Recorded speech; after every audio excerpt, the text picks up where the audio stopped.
Happy new week, everyone. Now, as always, I'm delighted to say Uma Gurav is joining me. We're in the studio together. How amazing is this? We're not on Zoom. I'm not in America. You're not in England. We are here together. I know. I've forgotten what you look like in person. She's back. She's back. She's joined us in the UK, everyone. And we're in this snazzy new, oldish studio. I know you used to be in here. But it is nice in here. I like it. It is nice, isn't it? And this week, we're going to chat Champions League to start off with. Obviously, no WSL this weekend, but couple of big Champions League matches. We've got to start, of course, Chelsea-Barcelona. We were talking about this last weekend. We were saying, I wasn't feeling optimistic about Chelsea's chances. Obviously, they're struggling in the WSL. But you know what? Fair play to them. I think I get a lot of stick for not backing Chelsea, but I will put my hands up and say, not only were they absolutely fantastic to get the draw, I actually think they deserved the win. Wouldn't you say? Yeah, I mean, we spoke about it a lot on the show, and I think I always give credit where it's due. Like, Arsenal is where your heart lies, Arsenal's where my heart lies. But I think with Chelsea, like, I've said they're going to win the league. I've gone out there and said it early doors, even before the season even started. And I think, honestly, there's one player that I absolutely love, Ellie Carpenter. I love her. Like, she's unbelievable, Uma. Like, she's just been a breath of fresh air to this team. And I love the fact that Sonia Bompastor is playing Lucy Bronze and Ellie Carpenter at the same time. I saw Bronzy the other week and I said to her, "You're going to play together, aren't you?" She was like, she wouldn't give me nothing. She give me nothing. I was going, you have to play together. Like, people were thinking because Ellie Carpenter went into that right back position when Bronzy was out, they assumed that Bronzy would take her a little while to get back into the team. This is Lucy Bronze. Like, she has to play. And I like that tactical decision. It must have hurt Millie Bright. Yeah. I understand that, captain. But I also think Natalie Bjorn has been excellent. She was excellent last year when Naomi Goma got there and then she got taken out of the team. So big decisions for Sonia Bompastor, but it had to happen. Yeah, because we've discussed, I know you've spoken a lot about maybe one of Chelsea's issues being that Sonia Bompastor hasn't quite known what her starting lineup is, and she's got so many players. And actually, you mentioned Naomi Goma there, who I thought probably had one of her best games of the season against Barcelona. She was absolutely fantastic. But even bringing in Ellie Carpenter, like we were talking about this over summer, Chelsea never look like they need new players, do they? I mean, They come out, they win the title, and they're absolutely fantastic. They bring in Ellie Carpenter, who somehow fills this gap that we didn't even know that they had. But looking at that lineup, the lineup that came out, really performed well, probably should have won. Do you think is that Sonia Bompastor kind of going, this is the right lineup for this game? Or do you think she's getting to a point now where she knows what her best lineup is for every game? I think it will still change. I mean, I love the fact that Alyssa Thompson played amazingly well defensively. And I said it does help the fact that Ellie Carpenter was at Lyon before. She's beaten Barcelona before. Alyssa Thompson's come in as this like young player that they don't really know. They know about her, but they've never played against her. Fearless. She doesn't have that psychological side of like, we've lost to Barcelona every single time apart from once. Do you know what I mean? So I loved her. I thought she had a fantastic game. I agree with you about Naomi Goma. I've said she's the best defender in the world, best centre-back in the world, genuinely. I feel that way, and I'm delighted to see that she's injury-free now, and the Chelsea fans are getting to see just how good she is. She looks like she could play like, talk about Rolls Royce of footballers. Yeah. Like, genuinely, she probably can play 5 games in a row and not break a sweat. She's so good. The only position, now, Aggie Beaver-Jones, I love that girl. I think she's top, right? But it'd be interesting if Ramirez was fit, if Sam Kerr was fit, who would play in that role? Because I think Aggie Beaver-Jones does a fantastic job at defending from the front, but I actually prefer her out wide. Really? I don't think she's that out-and-out number 9 that's going to score you double digits a season. I just don't see that. But I think her work rate, I think she assists really well. I mean, look at the assist for the goal. Yeah. Turn in, bang, bang, gone. Do you know what I mean? I do know what you mean, but I think I've always seen this differently, because not only do I think Aggie Beaver-Jones should be Chelsea's number 9, I also think she should be England's number 9. You have said and that. We've talked about this instead before. of Alessia, though. Are you really? And we'll come on to talk about Arsenal in a minute, but I actually think Alessia Russo, while I know she scores goals and I know she did it for Arsenal in this game, literally in the week gone by, but I actually think maybe she could even do more for us out wide, or even in the number 10 position, because Alessia Russo's work rate is second to none. But I think sometimes in putting herself into these great positions, you just leave a space open in the box and there's nobody there for her to pass to. Like, she's got the ball in this amazing position, but she's the person they then need in the box. So for me, like, Russo and Beaver-Jones playing together for England would be great to see. That's what I'm saying, though. Like, that could be something that we'll see. Whether we will or not is another story. Yeah. But I think Aggie Beaver-Jones worked her socks off. There was a couple of times where I thought, just please hold your run. Do you know what I mean? Yeah. She went into that offside position a couple of times, but it happens to the best of us. It used to happen to me. But I do think it'd be interesting when everyone's fit and healthy, because for me, Ramirez is top. Macario was on the bench. She came on and scored that goal and it got disallowed in her first touch after 10 seconds. Speaking of, Sonia Bompastor was not happy about that. She said, I'm not going to criticise the refereeing. I'm not going to criticise VAR. Obviously, they had that weird power outage where it looked like everything went down. Can I just interrupt you for a second? Because I did the game for Disney Plus and I've done many games in my time since retiring. I was talking to like Jonathan Pearce and I was like, has this ever happened to you? Like this, Jonathan Pearce is like an icon of commentating. And he was like, honestly, I've had floodlights go out when I've been at a game, but the signal failure went at Stamford Bridge. Like what? Like it was, and everything went down, and we couldn't. Everything froze, and then the game got stopped, and it did make the game. It stifled the game quite a bit. It did, because then after that, it was only about 10 minutes to go, and I think it took the sting out of the game just a little bit. But I've never ever seen that happen in my lifetime. A signal failure at a game and the game stopped. It's bizarre. I still don't really understand what happened. And Bompastor said exactly the same thing as you. It took the sting out of Chelsea's tail. She felt like they were on top. Of course. She kind of said that when that Macario goal was ruled out, she didn't know whether VAR was back on or not. Of course, obviously, VAR... They were back, but I thought it was onside. I said it on air. Well, this is the thing. I thought Alexia Putellas was playing her on the far side. Genuinely, like, the lines were drawn, and I'm like, every time I see that now, I still think she's onside. So maybe we're looking at a situation where Chelsea should have won. We'll see how much it costs them, because obviously they're not quite guaranteed a spot in the playoffs yet. But Man United are, even though, of course, they did lose... painful defeat 5-2 to Wolfsburg. Fair enough. Wolfsburg are a fantastic side, and I think they've been really good so far this season in the Champions League. But Man United, we all know what I said about them a while ago. I think they're struggling, and one of the reasons that is being called into question is this squad depth. Have they got enough players this season? Do you know what? Like, these performances will happen. Yeah. They've been riding an incredible high. Mark Skinner, I think, has done a really good job this season and even last year at the squad depth. We talk about the squad depth a lot, right? Now, like, players like Rachel Williams, I played with Rach for many, many years. Wears her heart on her sleeve. I think she's like 38 years old now, a year older than me. Those types of players, I'm happy they're still in the game, but are they the answer to be coming into a game like the Wolfsburg game? I'm not quite sure. Now, I just don't think it was a great performance from them. And these things happen. Shout out to Saf Middleton-Patel, because she's been excellent. I know she conceded 5 goals against Wolfsburg, but to come into that game that she did, and she did incredibly well, getting player of the match and everything at Old Trafford, like, what a performance that was from her. And fair play to her. But I do think, like, when you look at Fridolina Rolfo, like, when she was at Barcelona, she was like a cog in an engine, right? She was amazing for them. When she's at Man United, I don't know if they found the best position of where she should be playing yet, because I like her a lot. I think she's a top player, but there's times where she's not starting. There's times when she comes out of the team. She got subbed against Wolfsburg. So it's like, I don't know. And to be fair to Wolfsburg, they haven't been great in the Champions League. Like, I did their game last week and they were really poor playing out from the back. So... it'll feel difficult for Man United to concede 5 goals against Wolfsburg, but I still don't think you should be too hard on yourself that you predicted them to win the WSL, because a lot of people felt the same and they were in a good run. But again, like you say, squad depth potentially could be the reason, because you look at their 11, I mean, they've got a top 11. Mallard's been brilliant this year, I think. Between Mallard and Turlin, they've got 2 of the best attacking talents in the game right now. And I think, you look at the likes of Laetitia, and yes, obviously Fallon Tolles-Joyce is out for a bit, but Saf Middleton-Patel, like you say, to come in to one of the top teams in the world and to just step up and be like, I'm going to just take this by the scruff of the neck. Fair play to her. Defensively, it has been a bit of an issue, because when I think of Man United's defence, I think, Maya Laetitia, she's out there, she's doing great. But then beyond that, it feels a little bit shaky at the moment. They have shipped 8 goals between that and the Man City game, and it is worrying.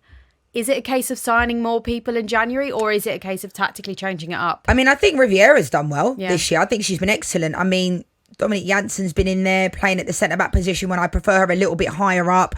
Maya Laetitia can't carry the whole team on her own. And I think you see in the WSL, like, it's difficult. But in Europe, Wolfsburg are, like, formidable in the Champions League. Yes, they might have not been as formidable in recent years, but this is a team that has historically played in the Champions League every single year, getting to semi-finals. So, they've got good players. They've got Pop, they've got Berenstein, like, really good players. So that one will hurt them. But I've said this has been a problem for Man United since they became in existence. Their squad depth has always been the issue.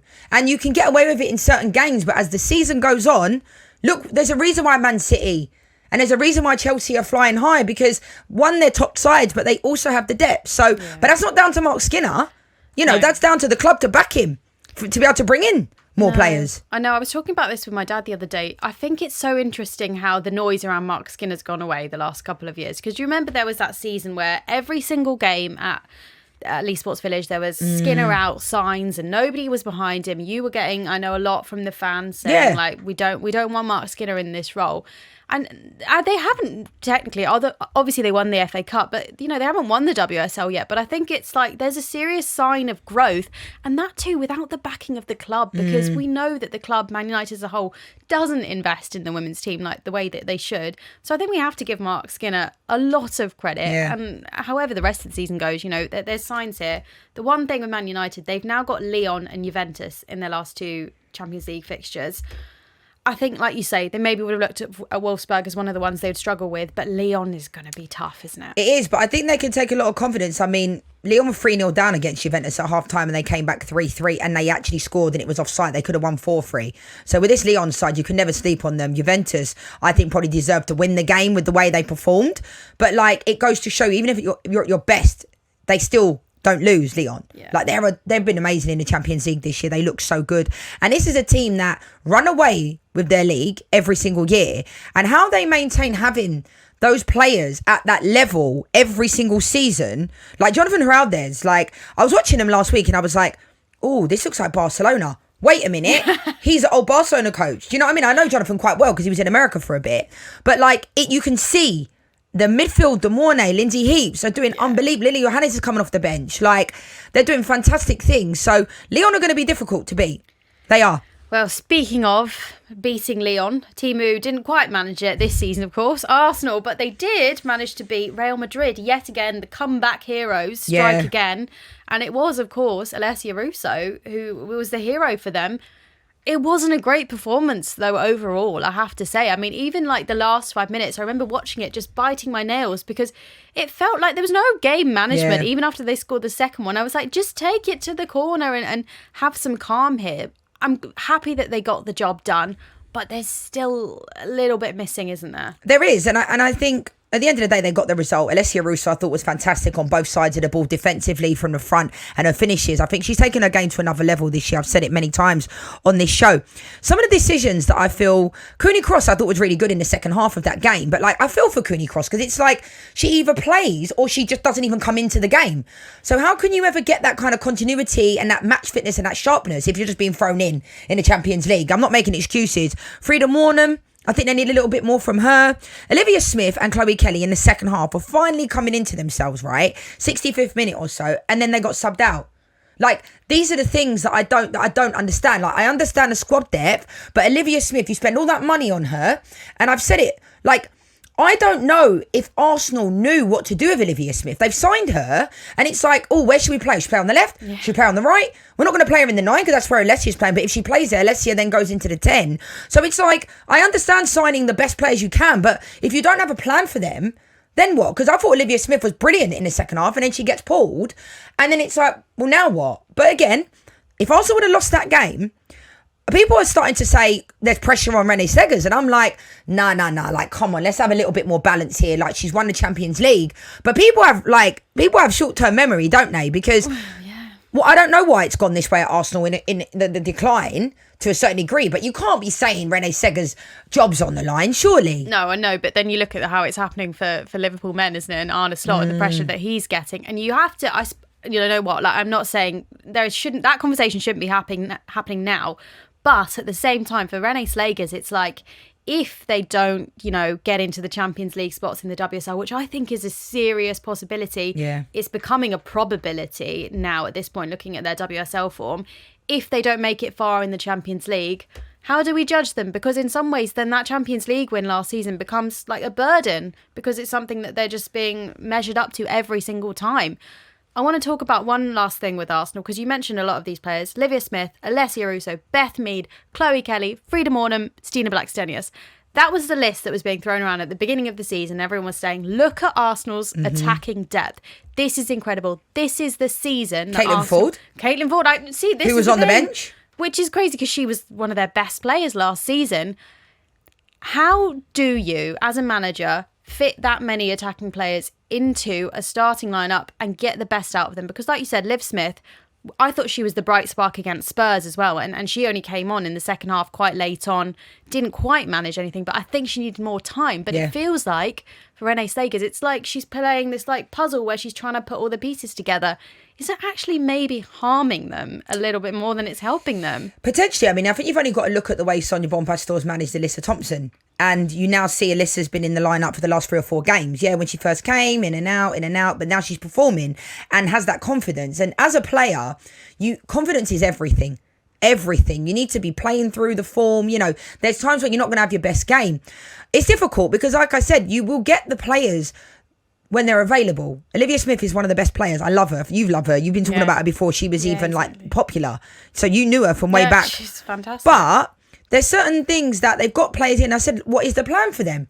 Because for me, Caitlin Ford should never leave the pitch at Arsenal. Like, genuinely, like her and Katie McCabe, I think are unbelievable. I've said it so many times. Like, the way they perform consistently. Emily Fox as well. Again, so brilliant. I thought Wubben Moy did all right in the second half as well, considering she would feel a bit hard done by. Like, Katie Reid is now obviously out with that ACL injury, which is another thing that we've spoken about a lot on this show, unfortunately. But, like, I feel for Wubben Moy because she would have thought she would have been that player that would have come in. And to be fair to Wubben Moy, she always shows up, don't she? Like, she never mopes, she never sulks. The same as Stina Blackstenius. Stina Blackstenius, like, whether she's on the bench or comes on, she always shows up. Yeah. And I think there's something to be said about that, because it's not easy when you're put on the bench when you think you should be playing. No, not at all, not at all. And I think, we'll see how this pans out in the new year, but I think there's a lot of players at Arsenal will be thinking, I want more time on the pitch. Definitely. Before we go, I've got a couple of things I want to talk to you about, because there's been a few newsy stories. I know. I feel like we should have a drum roll. Spurs have made a new signing, and it's a big one. Sinja Gorpsut from Bran. Yep. Martin Ho's former side, of course. They've announced that they're going to sign her in January. She's going to come in the January window. But she's a big player. She's 20 years old, but she's been nominated for the Golden Girl Award. She's an attacking midfielder, a lot of flair. And actually, when you watch kind of Spurs against Arsenal, that North London derby, and, you know, it was very tense. And I think the one thing that actually Spurs were maybe missing that could have helped them actually nick a goal was somebody in midfield who could maybe just think, okay, I'm going to hold the ball, get a bit of possession here and have a bit of composure. How big is this signing for Spurs? Yeah, I even commented on their picture and I wrote to Martin on Instagram and I said, she's a baller. Like, I saw her play at the Euros a lot, coming into the game, whether she was starting or coming in. And I was like, why has no one signed her in the WSL? I genuinely couldn't get my head around it, because sometimes these tournaments are fantastic for like a shop window, you know, for some players that people have never really thought about. And I was thinking, why she could like go anywhere. I think she's top. And I love this signing for Tottenham, because these are the types of signings. Obviously, Martin's using his contacts. He used to be at Bran, so that helps. But like, I couldn't believe that no one else went in for Gopset, because anyone that watched the Euros saw how impactful she was, whether it be coming off the bench. I think this is an amazing signing. That's when you know it's a good signing, because I've actually commented on their picture. Yeah. I don't have a hatred for Spurs, because, you know, I'm not a die-hard Arsenal fan, but like, I don't usually comment on like Spurs' pictures unless it's a mate of mine or something. But like, I messaged and I was like, this big baller. It was on all the different accounts and I was like, what a signing. Yeah, I love what Spurs are doing this season. You know, even as an Arsenal fan, like, I have to say that a fair play to them, and this is going to take them to the next level. I can see it. So yeah, who knows? I think Champions League, you know, we talk about people saying, oh, maybe it's too soon for Spurs, but I think it's not that far off. Honestly, don't. And if they carry on the way they're going this season, genuinely could be. So they're there at the moment, so we will see. Slightly more serious topic we have to talk about, and what I'm hoping is going to be the end of the Mary Earps Hannah Hampton saga. I spoke about this on talkSPORT when it came out. Serena Wiegmann spoke for the first time after Earps' autobiography was released, and she said a lot of things. She kind of said she hasn't spoken to Mary Earps. She said she asked journalists to stop asking her questions about it, but she also, I think, protected both players. She said, you know what, I loved playing with Mary Earps. I love playing with Hannah Hampton. I've achieved great things with both of them. And if somebody wants to write their book, you know, that's her book. I think she dealt with it in a way which I hope puts it to bed for everyone, because I know you obviously spoke to Mary Earps when we had that interview, really hard-hitting interview, but we've not spoken about it and kind of your thoughts on this whole saga.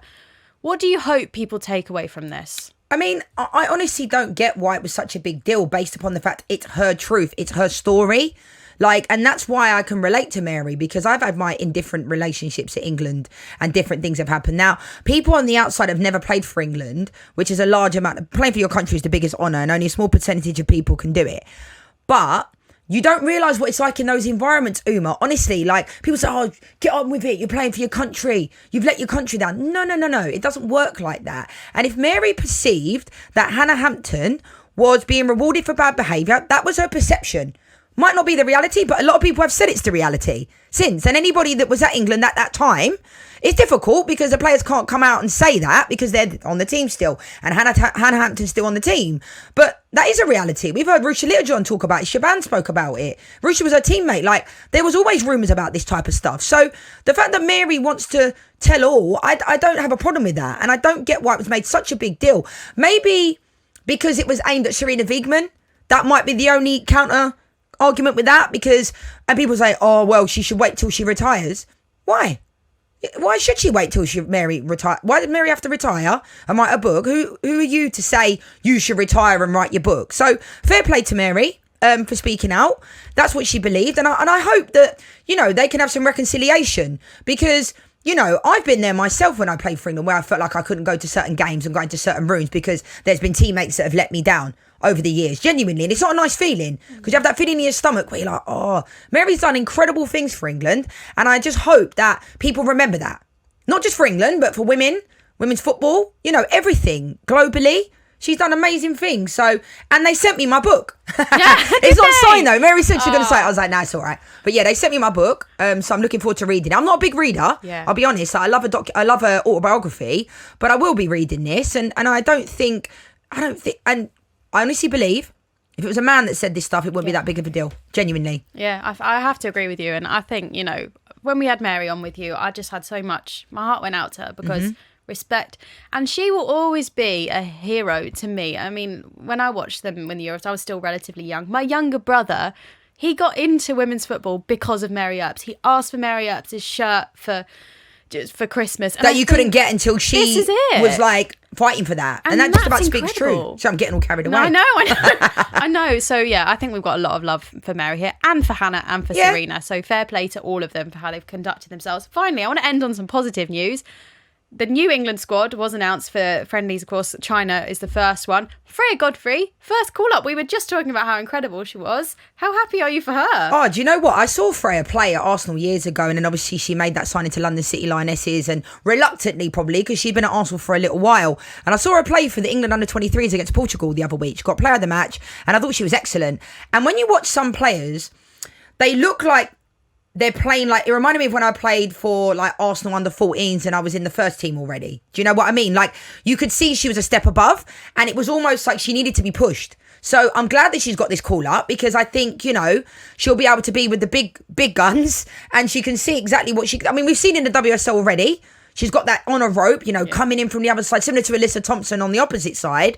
And I'm looking forward to seeing Freya Godfrey in this environment. And I think it's difficult for those younger players at England to break into a WSL club. As we've seen, they have to go out on loan somewhere. Look at Lexi Potter, one of the best young players, and not really getting a look in at Chelsea. Had to go out on loan to Palace. So a lot of the young players are having to do that, and I think that experience of her going to London City has been excellent for her, and I'm looking forward to this. This is great news. And this is why London City Lionesses is such a great club, because she's not the only example of a player who actually has shone there, who probably wouldn't have got that opportunity elsewhere. So congratulations, Freya Godfrey, and thank you, Lianne, for having me. Nice to have you back. I mean, it's great to be back with you, as always. I love seeing you on Zoom, but like, it's so much better when we're together in the studio. So thanks for joining me. Really appreciate it. Yeah, many more to come. This is the Women's Football Show on talkSPORT 2. Lianne Sanderson with you. Coming up next, I'll be joined by Lionesses legend Kerry Davis.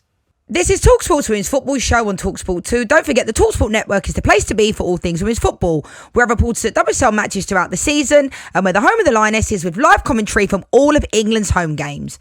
Thanks for being with us. I'm Lianne Sanderson. I'm delighted to say that joining me now is a true Lionesses legend, former England striker, Kerry Davis. Kerry, thank you for joining me. How are you doing? Yeah, really pleased to be here. Thank you for having me, and I'm very well, thank you. Absolutely. I mean, you and I see each other at a lot of different events, but we never really get to have a talk to each other because there's always so much going on. We spoke a few times, and obviously when I was growing up at England in the younger national team, your name was brought up along with like Jill Coulthard a lot, like legendary players. Like, your career was just something quite incredible, and now you look back on it, like, your record of 44 goals has only been topped by Kelly Smith and Ellen White. Like, when you look back on your career, like, what do you look back on? And you must be so proud. I think it's for other people to say how good my career was, but I'm pretty happy with what I achieved. Yeah, especially England level. Very happy. Is there a moment that stands out above the others for you? Probably when we got to the first Euro final in '84, we played Sweden. I think Sweden were more progressive, more developed as a squad and with women's football than we were. So I think the fact that England got to the final was a big achievement. Yeah, I mean, so that stands out. Yeah, I mean, you've done amazing things, and you're right, it is for people like myself and other people to big you up, but I also think you deserve all the accolades you deserve, and something that I always felt like was really inspiring, and I know you've spoken about this a lot, you're the first ever black player to play for England in 1982. I mean, at the time, did it feel like it was a massive achievement? Like, what was going through your head? And now when you look back on it, like, you must think, wow, like, because I know I did at the time. Like, I wasn't even born then, and I even know when I went into England that you were the first, and it made me inspired. At the time, I think diversity and inclusion wasn't a big thing in football, in the women's game. So I knew I was the first one because as I looked around and, I first started playing for England and at club level, there weren't many players, from different backgrounds. So I knew I was the first. And it's only over the last 5 years that, people recognise it and feel it's an important landmark. So I'm very proud of that because when we played football, we did it the hard way. And I know you were, nearer to the future than I was, Lianne, but you probably knew how difficult it was for women to play football.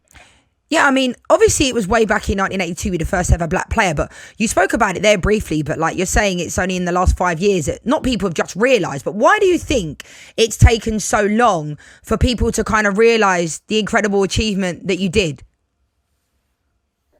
I think it's lots of things. When I was playing, there were two separate FAs, the women's FA and the men's FA.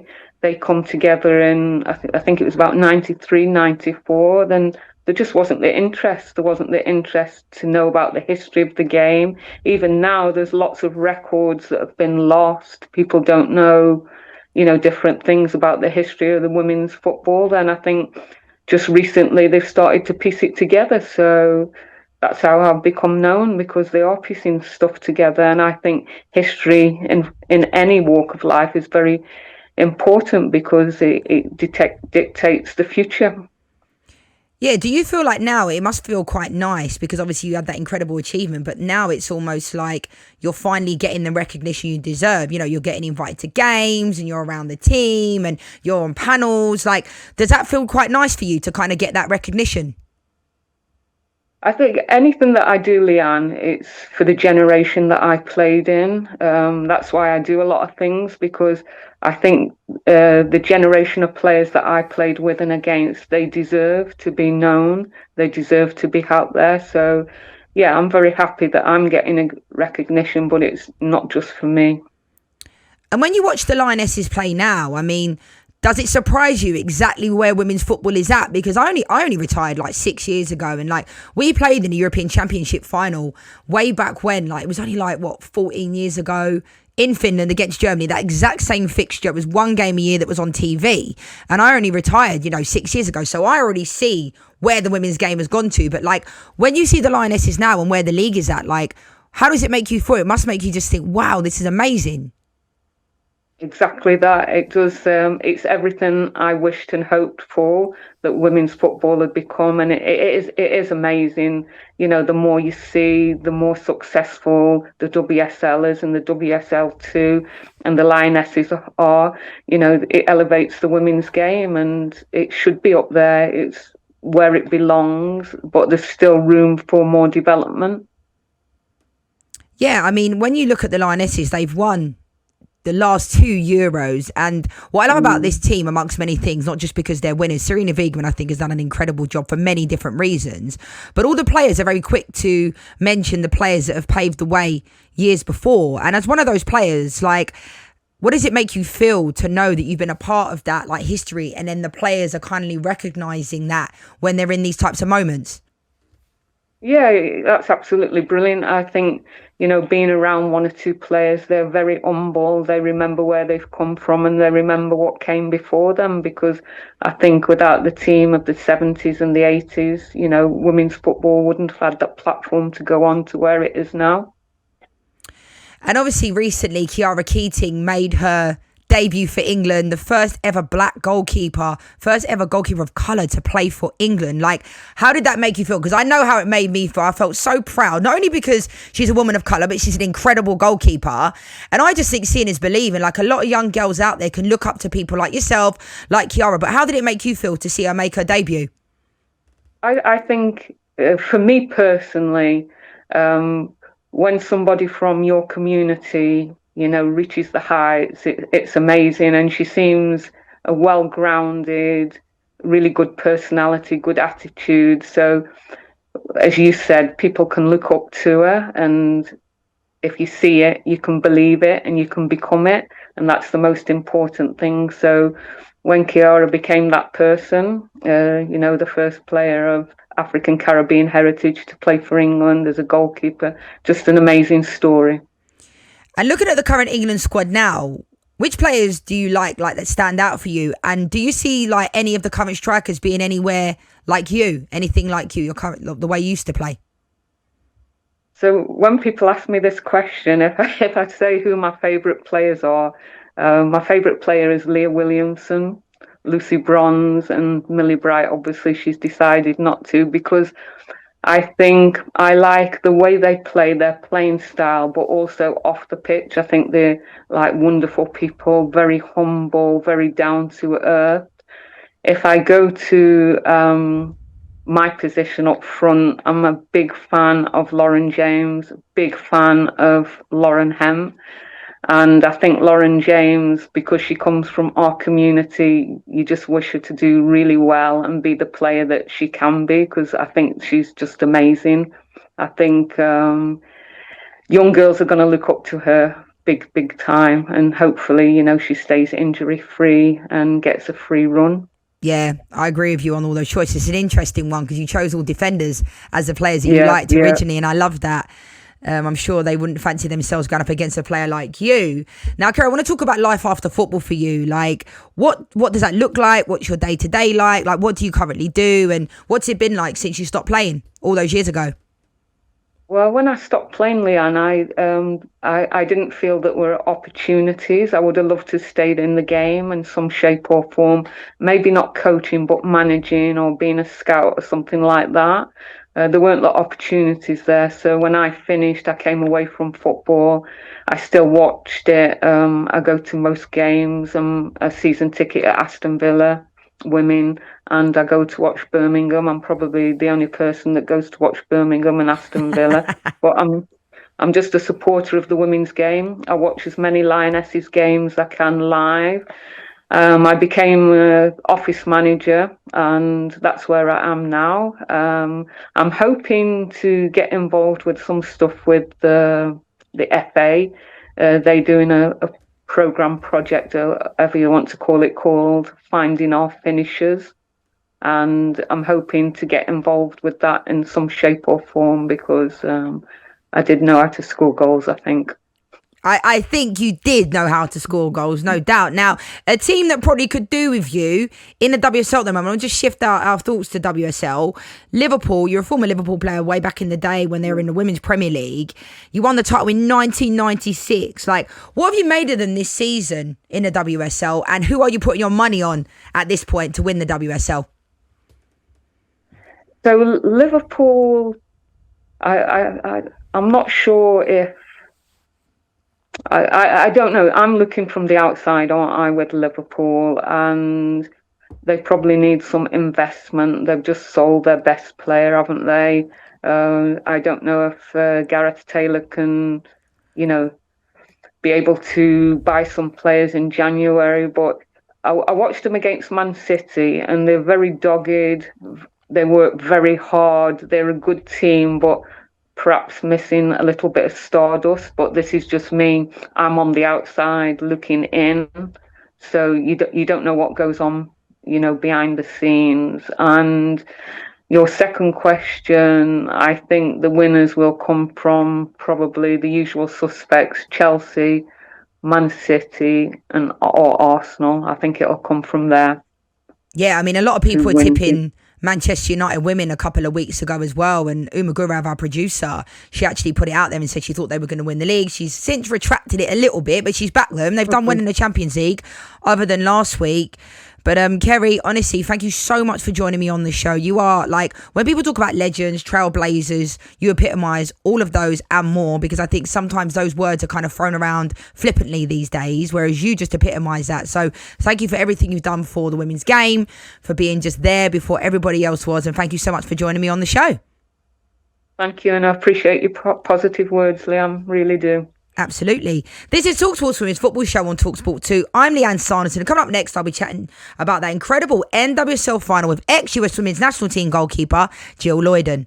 This is talkSPORT's Women's Football Show on talkSPORT 2. I'm Lianne Sanderson. Now, we couldn't possibly do our show this week without talking about the incredible NWSL final that happened this weekend. The ultimate underdogs, Gotham FC, beat the Washington Spirit and lifted the trophy. Unbelievable. And I'm delighted to say that my friend, former US Women's National Team goalkeeper Jill Loyden, is joining me from America. Jill, how are you doing? I'm doing all right. The season's finally wrapped up, and I feel like it was a great exclamation point on a fantastic season. And I feel like that next year's already upon us. I mean, I know, and I work with Jill a lot in America, and our schedule is relentless. We wouldn't want it any other way. Jill, I don't know, before we come on to the final and the league, right? When you retired, I felt like the league went really quickly when I was playing. Like, every game seemed to come quick. But now you're broadcasting. Do you feel like it goes even quicker? Because I do. Yeah, absolutely. I mean, at least you get some, days off that are designated for you to like refresh and get your head right. Whereas like we finish our games on Sundays, and then Monday, our producer's already like, all right, what are our talking points for this week's games?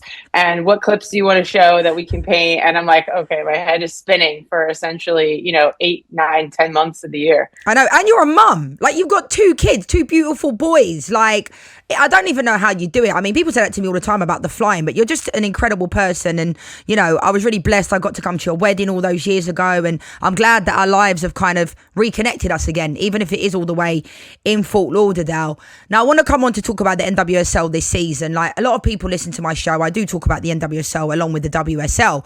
Like, just talk to me about the competitiveness of this league, Jill, because obviously a lot of people ask me all the time, which league's better? Which one do I prefer? And I never sit on the fence, but I want them to both merge. Like, I think you could take pros and cons from both. You know what I mean? I want Snapdragon as in the facility, the weather, the stadium. But then I think sometimes the technical ability in England is better, but the show in America is better and the athletes are better. So tell me about your experience of the NWSL.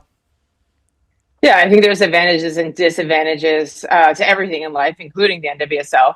And I think what a greater, more beautiful example of that is the fact that Gotham is being labeled as an underdog. I think that is a great depiction of what the NWSL is, because Gotham have some of the best players in the world. I mean, even starting from Ann-Katrin Berger, who I think is probably the best goalkeeper in the world in the best form right now, 2 center backs in Emily Sana and Jess Carter, who, in my opinion, were the MVPs of the final. And then all the way throughout the top in the spine, Jalen Howe's been playing the best that she's ever played. Obviously, Rose Lavelle and Jaden Shaw are advanced playmakers who are some of the best in the world. And then Esther. So it is crazy to me that anybody could even say that they're the underdog. And I think that's what makes the league so beautiful, is that you have the outliers in the Kansas City who just dominate in the regular season. And then you get a team like Gotham that sneak in at the end and then end up making a run in good hot form. So it is, anybody can win on any given day. And I'm really excited to see what happens in the offseason in terms of,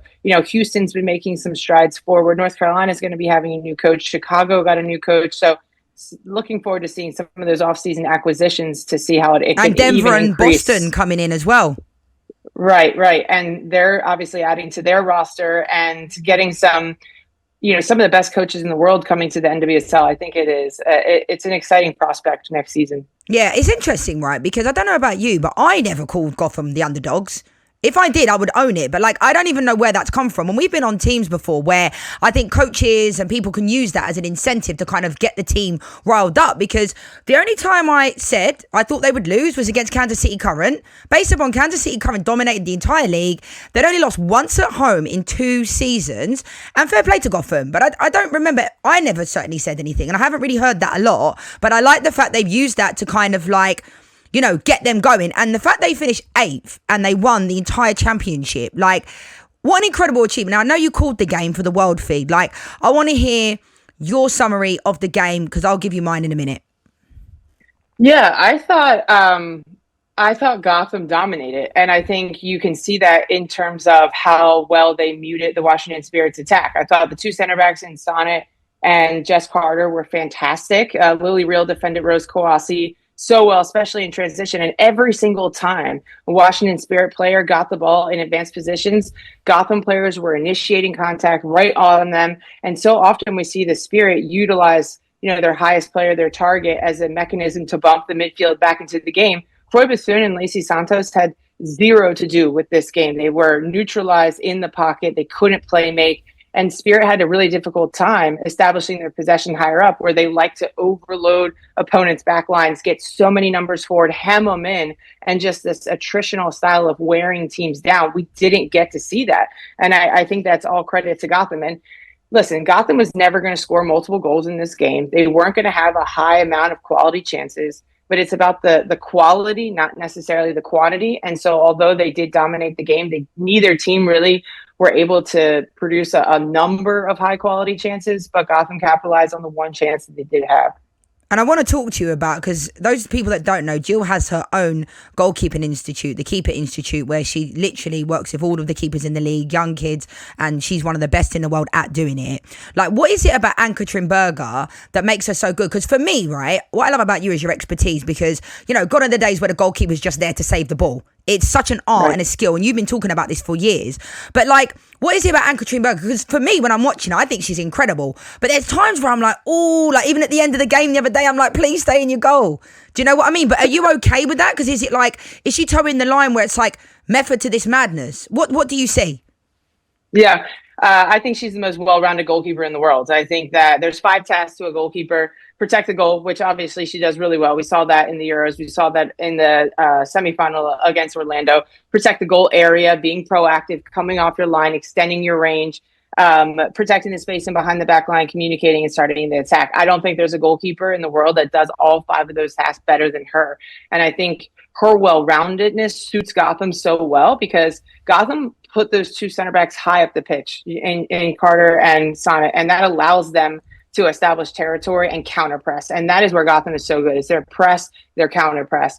And where are they vulnerable? It's the space behind the 2 center backs, an out ball in behind the center backs. Washington Spirit tried it a few times, but because of Berger's vertical positioning and her aggressive positioning, it allows her to sweep up behind so that Sonnet and Carter don't have to do so much negative defending where they're having to run back and recover, that they can be more focused on being aggressive in the forward defense.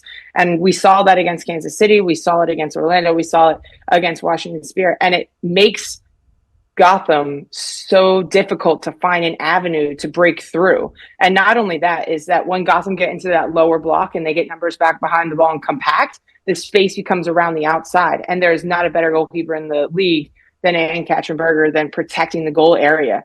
And so we also saw that against Orlando when Marta serves that ball in at the end of the game and Berger decides that save stems from a really good position. Her starting position is so aggressive, and it forces Marta to have to serve the ball further from goal. So if the ball is being served further from goal, the chance on goal is going to be less threatening. And so Berger doesn't come for that ball, but her presence, and it at least makes Marta think about where she's going to deliver this ball, because she puts it in the area that Berger can get. It's game over, right? I mean, so that one in the later part of the game, like, that's probably the best save I've seen this season. And the thing is, I don't think it got enough eyes on it based upon the fact that it was the end of the game. So, like, everybody was focused. It was literally the last kick of the game. And for me, it was literally the same as a goal. And I'm a centre forward, so I couldn't have a quiet 89 minutes and score in the 90th. But that saved Jill. And honestly, it was unbelievable. And what I love about you is your attention to detail. This is what makes you so good at what you do, especially with goalkeepers, because those people that listening to my show will learn so much from listening. And there's another goalkeeper I want to ask about, Fallon Tolles-Joyce. Because obviously she's doing amazing things at Manchester United at the moment. But like, what do you see in her? Because obviously she's tipped to be the next US Women's National Team #1. She has been, when she's not been injured. So like, what do you see in her? Yeah, I see a goalkeeper who is elite at protecting the goal. That is her X factor. That is her special talent, is her ability to manipulate her body, use her limbs, use her aggressiveness, her explosiveness rather, to protect the goal. And I think it's curious how Emma Hayes will utilize her if that's who they decide to go with in the #1, and how that impacts the rest of the strategy of the full team. Because, obviously I'm super biased toward goalkeepers. I think your goalkeeper is a position that can dictate how the entire team plays. And without certain skill sets, I'm not sure you can play in a certain way, right? Like if you're not comfortable solving pressure, then maybe, instigating the press deeper in the field isn't necessarily going to be your game plan. So it'll be interesting to see how Emma Hayes utilizes her if she does select her as the #1 for the women's national team. Yeah. Love that. I just threw that out of nowhere because I thought, well, I've got you and I've got to ask you about Fallon. Now back to this Gotham team and the Washington Spirit. Like, a lot of people were talking about the Hal Hirschfeld injury, her staying in the game, couldn't then get to like Rose Lavelle when the ball went across. You could see she was moving pretty gingerly, and it's like, I understand why Hal Hirschfeld would want to stay on the field because I'd be the exact same. But like, what did you make of that? Because it wasn't her fault. She just couldn't get to the ball because she couldn't move. What did you make of the goal? And what did you make of that decision to not take her out of the game? Yeah, I don't put any of the fault on Hal Hirschfeld, because I had identified that in the game when calling the game that was a place that Gotham could really get at the Spirit. And so well before Hal Hirschfeld got injured, there's just a disconnect between at times when Gotham can attack in space that the rest of the midfield doesn't get back quite quickly enough, and that's a space that Gotham could utilize. And that's exactly what happened. Is it was a deep ball, change the point of attack out to Bruninho, who was in an advanced position. And then all of Washington Spirit's back line is dropping, retreating, and Gotham get numbers forward centrally. Credit to them, because the central players of the Spirit get wrapped up with Midge Purse, with the stare, and the discipline for Rose Lavelle to stay out of that, to me, was what created that opportunity. Is that she was running from the opposite side, and the discipline to stay out of it so that when she could attack that ball, she had the whole frame to shoot at. To me, that was exceptional. And maybe Hal Hirschfeld could have got a little bit more pressure quicker, but I still think that that's going to be a quality chance for Rose Lavelle either way. And I think if the Spirit were able to get the rest of their midfield back, then that would have been another player that would have been able to get pressure on Rose Lavelle, because I think it was Midge Purse that was in a central position that Hal Hirschfeld was marking and tracking her in a more dangerous position on the field. Yeah, I mean, obviously, England Lionesses fans had their eyes on this game for many different reasons. Esme Morgan on one side for the Washington Spirit, Jess Carter on the other side for Gotham. Now, Jess Carter has been the only ever player to win a Euros and win an NWSL championship in the same season. Like, what have you seen from Jess Carter this season? Because obviously we know what she went through at the Euros. She won the Euros, was getting horrific online abuse, then went back to Gotham because she wanted to be in an environment where she felt, she didn't even go to Buckingham Palace to celebrate because she wanted to go back to America. Like, just talk a little bit about Jess for me and how amazing she's been this year, Jill.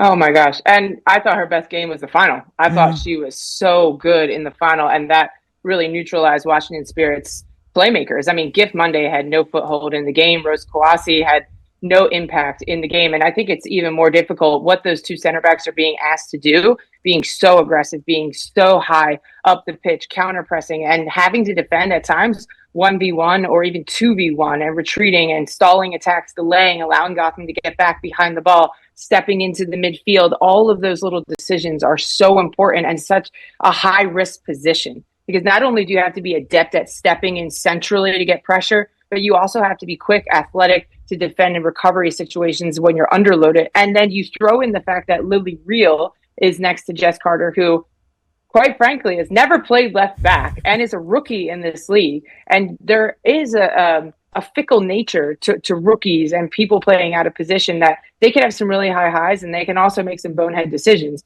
And I think Jess Carter's coverage for Lily Real was fantastic as well, which was another reason why Kawasi had a difficult time finding any space in this game. Now, this won't come as a surprise to you, Jill. My last question to you is obviously about Trinity Rodman. Now, one, what do you think she will do? Do we think she's played her last game for the Washington Spirit? We saw at the end of the game, she was in tears with her partner, Ben Shelton. Now, I was like that as a player. Like, I didn't like losing. I found it really hard after a game. I wasn't a bad loser. There's a difference. Like, if someone beat me, I could shake the hand, say, well done. But, like, what do you think about Trinity Rodman? I know a lot of the WSL fans are eagerly waiting for this decision, but what do you think she'll do? I have no idea what she's going to do, but if she ever asked me, I'd be like, go where you're going to thrive as a human being, as a footballer. Go where you feel like you're going to develop and grow and be challenged. And maybe that's on the field. Maybe that's with a specific coach. Maybe that's in a specific area of the world. Go where you're going to make your money and be valued. I think at the end of the day, that's really what it's about the most, is where do you find that what club is going to provide you the most value in terms of their resources, in terms of their staff, in terms of the whole well-rounded person, is which place are you going to thrive and be challenged? Because at the end of the day, to me, it's not about club loyalty. It's about making yourself, enjoying your process and developing and growing at a rate that you feel like matches your potential, so that you can perform at your highest level, both for club and for country. So, I think that she should do whatever, where she feels like she's going to thrive the most. Yeah, I mean, I know a lot of Arsenal fans will not like me for saying this, but I personally think she should stay in the NWSL, and I give my reason for this. I know there's a salary cap. I just don't think England's open to a superstar like Trinity Rodman. Everything that she exudes. Now, I'm not saying I'm Trinity Rodman, but I speak about my experience in America compared to England. I feel more embraced as an individual when I'm in America. I love her hair. I love the way she is. She's so charismatic. I know she distances herself from her dad, Dennis Rodman, but there are similarities with regards to how she is. The way she dresses. Everybody watches Trinity when she walks into a room. And I just don't know if England, we have it in us to be able to be open to somebody that's so maverick and so amazing as her. Do you get what I mean? So I want Trinity to go wherever makes her happy. I think she can go anywhere in the world. A lot of people are saying London City Lionesses because of Michelle Kang, the link, but I just think, I don't know, the whole salary cap in America, that needs to be changed, because obviously I'm going to be biased because I spend most of my time in the NWSL. So I want players like Trinity to stay, but I just hope that if she does come to England and she comes to Europe, that she's allowed to be Trinity Rodman. That's my only thing about that. But Jill, honestly, you are a breath of fresh air. Your expertise, your knowledge, I feel like we could speak all day long. I know how diligent and I know how much you prep in everything. What we do, people just see us on the TV or doing the broadcasting, but the work that goes behind the scenes, you are just proof in the pudding for that. So thanks for taking the time. I know you just got off of a flight today from doing the game, so I really appreciate it, and I can't wait to see you next season. Lee, thanks for having me. It's a pleasure. I appreciate it, and I'll talk to you soon. You're listening to talkSPORT's Women's Football Show on talkSPORT 2. I'm Lianne Sanderson, and coming up next, I'll be joined by Brentford's Ashleigh Cheatley, whose bicycle kick has been nominated for the Marta Award. This is talkSPORT's Women's Football Show on talkSPORT 2. If you missed this episode live or ducking halfway through, don't worry, we're also available on the podcast. Plenty of places you can download us, but first head to the talkSPORT app to find us.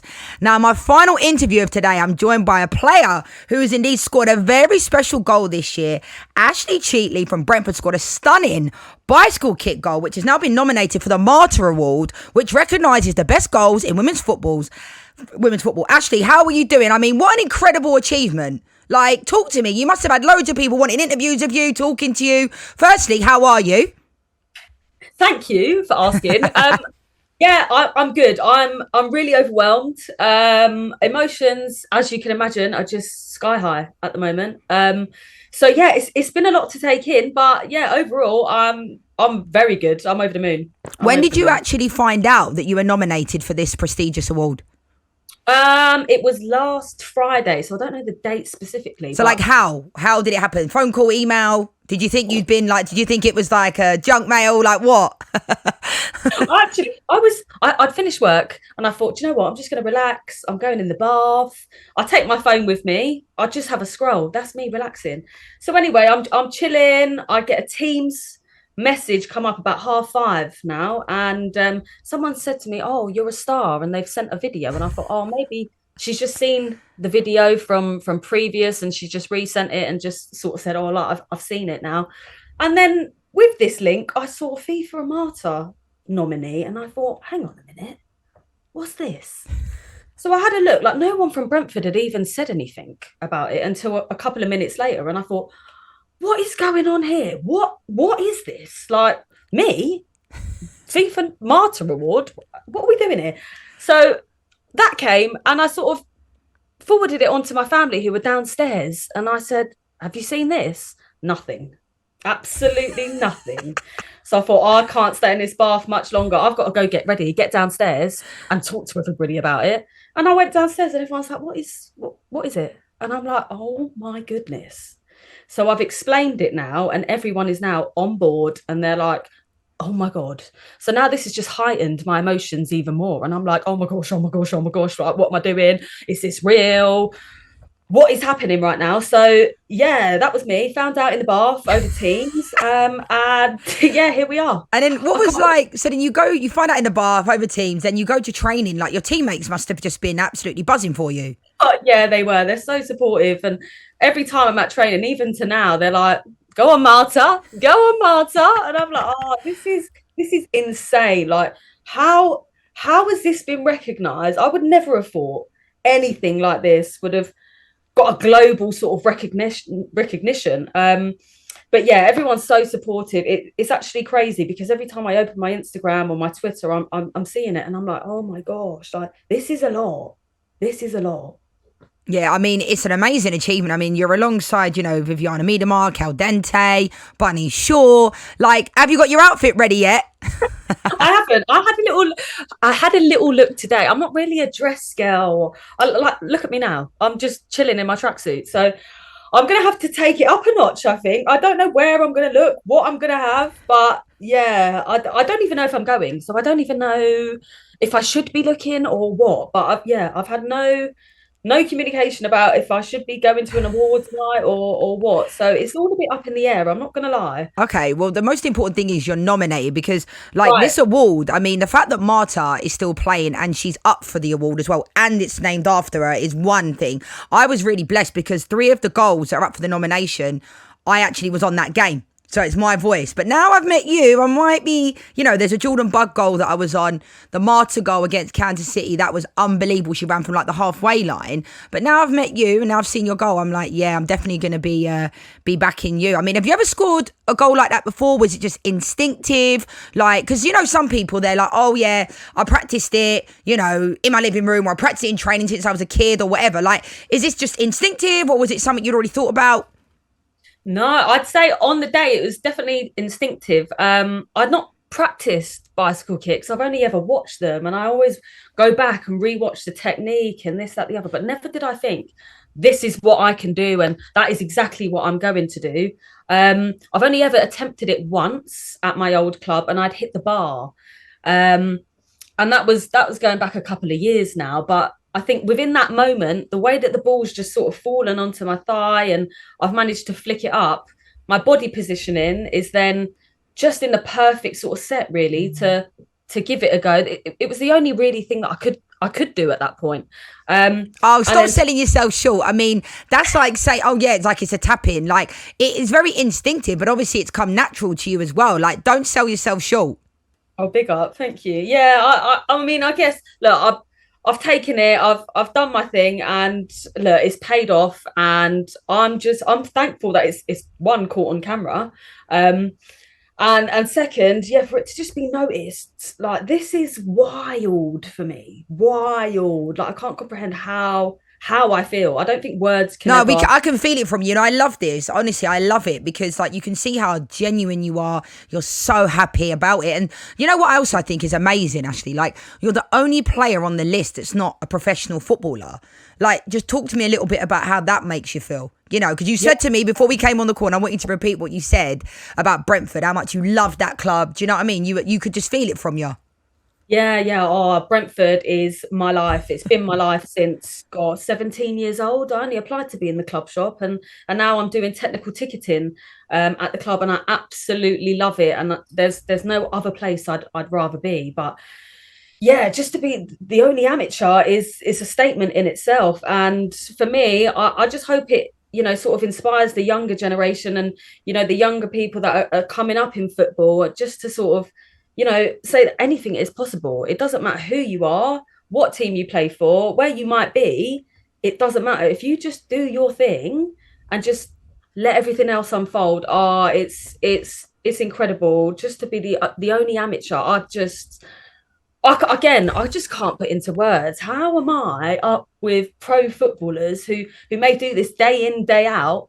Again, for me, just to even see my photo, my name nominated amongst these pro footballers, that for me, that's a win. That's my. It's amazing. I don't know if you remember a few years ago, Stephanie Roche from Republic of Ireland scored a banger, and they actually had it in the men's award, the Puskas, obviously that's the equivalent. And she got some unbelievable moves from that goal. Genuinely, like, she got signed to the Houston Dash professionally. And I know you say you want to spend your whole career at Brentford, but you never know. With these types of things, it's going global. I'm not trying to pride you away from Brentford because I know you love it there. But honestly, like, the fact that you're getting this recognition, and we've seen, the talkSPORT team have told me, a lot of your teammates have been practicing bicycle kicks in training. How's that been going? Oh, do you know what? That was actually so good. I love the fact we got the crash mat out, actually. And I thought, oh God, is this not a bit much? Like a crash mat?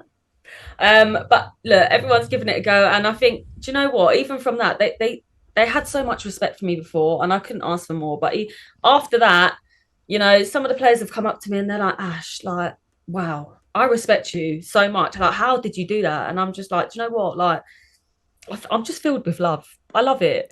But yeah, it's just one of those things. It's a spur of the moment, and yeah. Well, let's talk about your beloved Brentford. I mean, you speak highly of them. You can tell how much you love the club. Your family are all Brentford fans, from my understanding. Like, you got promoted last year. Now you're competing in the London South East Division 1 North. Like, how's the season going? I saw at the weekend you drew with Dorking. Correct me if I'm wrong. So talk to me about the season. I had Kaylee Morgan on the show last year. He's a good friend of mine. He came on. I know he's no longer your manager anymore, but he loves the club as well. And anyone around Brentford, just speaks so highly of them. Every time I go and do a game there, like the men's game, it's a nice family-friendly club. But talk to me about how your season's going. Yeah, it's going all right. I mean, we've had sort of a whole refresh, I guess. We've had teammates leave, we've had new teammates come in, we've got a new manager in Carly Williams who's come in and just set the standards straight. Really, we know what we want to do. We want to get promoted, we want to push on, we want to get as high as we can up the football pyramid. And to be fair to her, what she's come in and what she's doing with us is heading us in the right direction. Obviously, with all seasons, everything's not going to be perfect. But yeah, that in itself, everyone's on the right sort of pages. We all know what we want to do. And it's just a lovely place to be. Like, everybody is just so welcoming. And I think when you join different sort of teams, well, for me personally, anyway, it's about fitting in. And, these are teammates that I want to turn up to every week, and I want to work with, and I want to work for. So yeah, Brentford, it's such a special place for me. And like I said to you earlier, like, me working there, especially, it just adds to the occasions. I love the club. I support the club. That they want to do great things, and for the future pathway, I think it's definitely a place I want to be, and I want to contribute in every way possible to take them to the next level. And as a collective, it's just what we have to do and come together and achieve big things. So yeah, it's looking hopeful. I mean, I think what we want to do is obviously get promoted. But look, if that doesn't happen this season, that's okay. We can definitely kick on and go again with whatever is in front of us. So yeah, everything so far so good, and I've got no complaints. So I'm happy to be here. Yeah, I mean, they're very lucky to have you, because to have someone at the club that really, really cares is just so impactful, so important. You can just feel it, just from talking to you today. I can see how much you love that football club. I just wanted to ask you, Ashleigh, like, who were your footballing idols growing up, like in the men's game, in the women's game? Like, who did you look up to? When I was younger, I was a big Man United fan, actually. So I knew I loved you for a reason. You said was, so I'm hoping that's not past tense. Yeah, now I'm Brentford. Okay. Brentford. But I think it was because when I was younger, my family's not really a footballing family. So when I was younger, I'd sort of hang around with my cousins and we'd be Man United supporters and I'd watch it on the TV. And Beckham, for me, was that guy. Yeah. And then later on in years, obviously you had Ronaldo that came in and blew my mind. I literally followed this guy everywhere. And I think for me, just watching the pure skill, the ball control, everything that he done, it was just of the highest standard. And I just thought, I want to do that. Why can't I do that? And well, you can now. You've scored a goal that he'd be really proud of. and yeah, it's honestly, it's nuts. It's a lot. Well, I love Cristiano Ronaldo and I'm still, a diehard Man United fan, although I played for Arsenal. Now, actually, my last question to you, for those people that haven't voted for the Marta Awards yet, how can people vote for you? How can you get more votes? We want you to win this thing. Oh, go on to FIFA, have a look at the Marta Awards goals, vote now, and please, please, please have a look at my goal. I'm amongst so many other amazing goals, but it would be such a dream for me to even just be up there with the greats. So yeah, please vote. You can go onto Instagram, Brentford's Instagram. I'm sure it's on mine and all my social medias. But yeah, just vote. Amazing, Ashleigh. Honestly, thank you so much for joining me. You've been a breath of fresh air. I love it's infectious, your energy, your love for Brentford, and good luck. I'm going to be voting for you today. See you later, mate. Nice one. Thank you. Thanks, Lianne. Take care.